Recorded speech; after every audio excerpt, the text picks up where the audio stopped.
Okay, so once again, I'm here with another video with no script, just words that are going to come to my mind as I am speaking on an idea that came to me again.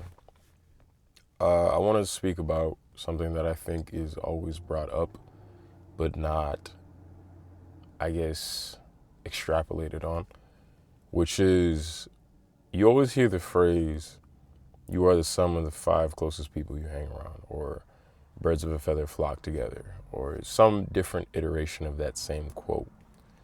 And I think it's interesting because we are always told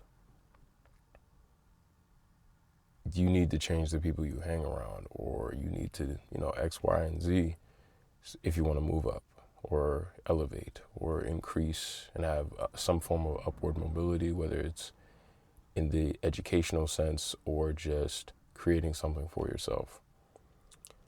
But I don't think anyone really talks about how to find that new five closest people you hang around, or that new group of birds that you flock together with. And for me, I've been given the privilege of being able to understand what both sides of the fence can look like. I'm still, I think, on my side of the fence. I'm just looking at how other people water their grass to understand that the grass isn't greener on the other side of the fence. It's greener with how you water it. And how you water it is by observing those who have greener grass, rather than just trying to jump and take their grass. And the thing that I'm starting to understand is that people miss a very pivotal point whenever explaining that you need to change or improve and even add to the five closest people you hang around with. Or the other one is your network is your net worth. That's the other one. That's the other really popular one. And those are all good to say in theory, but what is the action behind it? It's really like,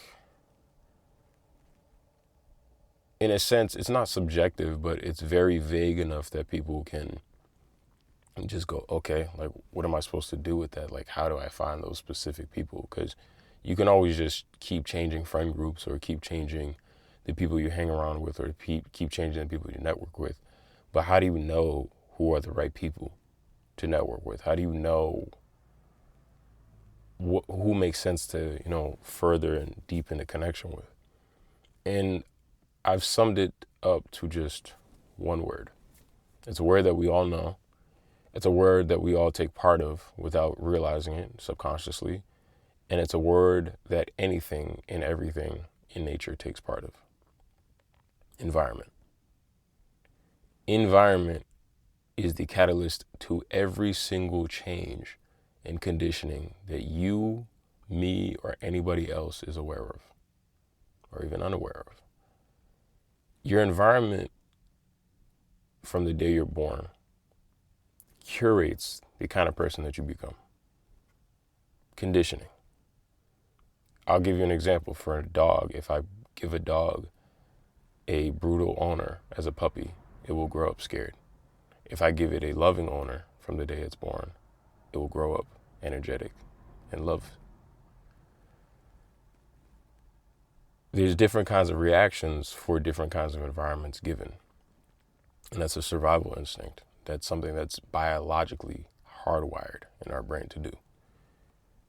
I think the thing that's interesting about us as people is that as we develop and grow and evolve, we think that we stray further and further away from the animal food chain.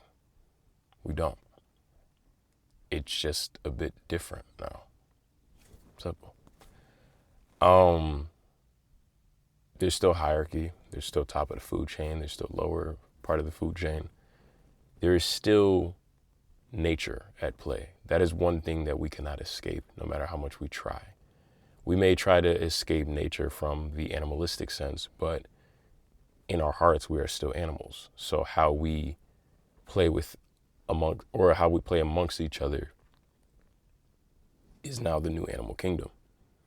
And what I mean by that is you have people who would be presumed or assumed as predators, which are like angry, vicious, miserable people who look to hunt and take down people who are vulnerable, who are not full of that energy of aggression, that are more docile. Pray.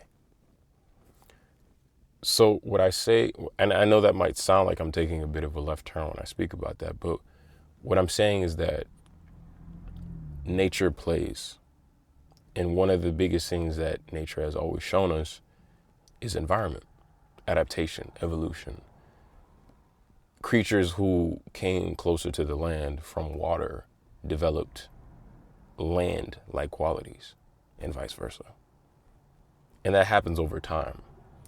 And the thing about environment that's very powerful is that as you develop and as you put yourself in different environments, you begin to develop those environmental traits and characteristics.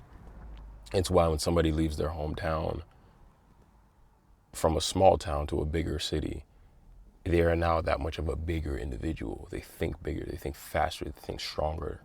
And it's because of the fact that they have adapted to that new environment. And likewise, it might switch vice versa. Somebody comes from a bigger city where they have to think faster, move more powerful, speak louder, and they go to somewhere that's more suburban. They learn to slow down. They learn to think longer. They learn to reflect more.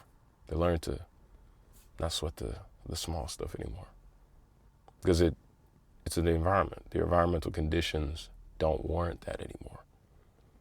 So I relate this back to us as people and understanding that our environment is everything, because you will not become who you want to become if you do not play, go, practice, exercise in the environments that you want to be in. Set fact. If you do not exhibit the traits and do the things of the person that you want to be, you will not be that person. If you stay exactly in the same environment, and that doesn't always mean leaving where you're at. Sometimes there's different environments within the same environment.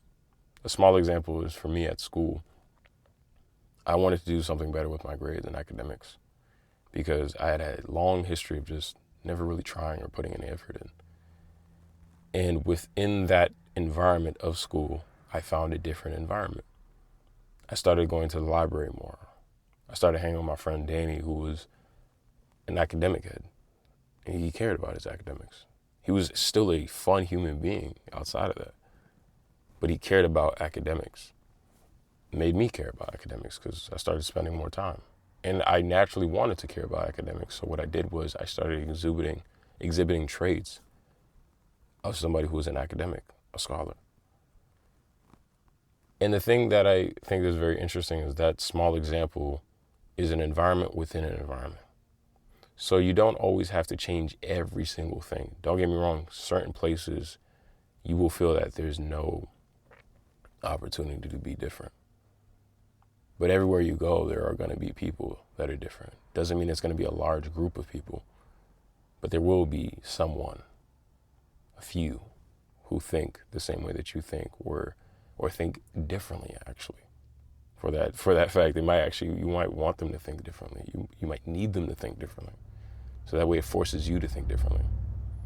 Anytime, I used to go to I used to go to a school where the school was from 5th grade to 12th. And the thing that sucks about that is that, yes, it's a tight group or a tight-knit group of people and you know them for a while, but there's no incentive for change. Everyone is used to everyone. Everyone thinks the same or relatively a little bit different than what they used to think. And the thing that I used to notice is that in high school, freshman year, some of the people that I know would leave. And when they left, they were a completely different person. And the reason for that being is because their environment changed. Their variables changed. That's what changed. So for you, I want you to question, are you allowing yourself to stay in the same environment when you don't have to? The biggest moments of change in my life have been me making the conscious decision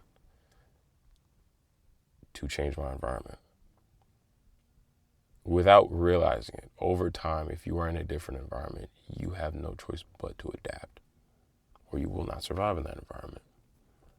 If I'm from up north, where it's cold and the weather is bipolar, and you can wear a coat on a Monday and expect it to rain by Friday or snow by Sunday. I go down south, that's a completely different ballgame. If I come with the same wardrobe, I'm going to die. I'm going to have a hard time. And vice versa. Somebody comes up here from the south with just tank tops and shorts. They're in for a ride. I'm not gonna lie, Massachusetts, up north. We don't play nice with people from down south when it comes to weather. But that's because up north, I understand that, and down south doesn't understand that, and vice versa. If I go down south with the same mentality of somebody from up north, I'm probably gonna have a bit of a harder time. That's why eventually, when you get somewhere, the initial part is an adjustment period. You are recalibrating yourself to be within that environment, so that way you can thrive in that environment. That is what, again, you are biologically hardwired to do that. Hardwired, whether you want to or not. And if you don't, I'm pretty sure you're having a bad time. Pretty sure you're having a bad time. So I say that all to say,